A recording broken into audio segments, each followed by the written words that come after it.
The show tonight, LesDaChef. If you're on Twitter, know all about this guy, Chef LesDaChef. So he's bringing out a cookbook called Dijo. I was saying to Lali, finally, someone calls a cookbook Dijo in South Africa. My Food, My Journey. Nice to meet you, man. Nice to meet you too, Rian. Welcome to the show, Les. Thank you for having me. Listen, Marcel she's a big fan. She was going on about LesDaChef. She says, we have to get you on. And she says one of the big reasons is because you're not shy to share recipes and advice. That's your thing, yeah? People, I don't know why people think chefs don't share their recipes. Or maybe other chefs don't. I always tell people the skill is in the hand. It's not in the recipe.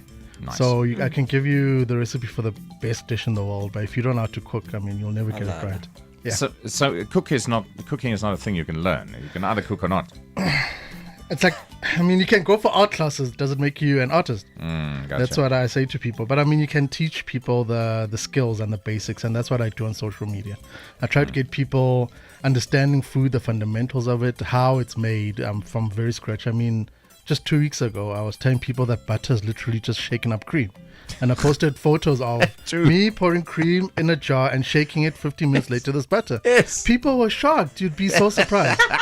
You would be surprised that, I remember as a kid, we would sit in the lounge with my mom and literally make butter, shake it. She would pass the thing around. We would all shake it until it was butter. And that's how it was done. My grandmother used to make jam at home. She used to make everything from scratch.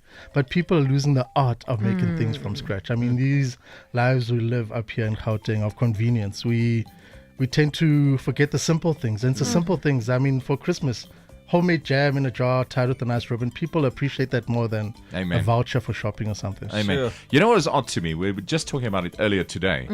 That a woman calls herself the chicken lady. She was on the show with chicken livers. Okay. And, us being, I'm talking for myself now, being someone from the city. And she served up chicken livers and it tasted different to me. And I said, what the hell, the texture, everything's different. And she said, we slaughtered the chicken yesterday. Yeah. The whole taste is different. Yeah, it is. Even freshly slaughtered chicken doesn't taste the same. We call it umlek. Hard body.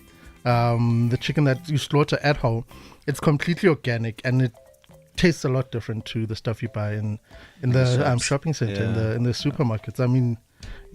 Let me ask you this, and it's an interesting. I just read this interesting article over the weekend, and someone said there's one meat that the world is not eating enough of. Goat. They say for goat. Yeah. The whole thing about goat. And to us here in Africa, that is a staple. The thing with goat is cooking it is a skill.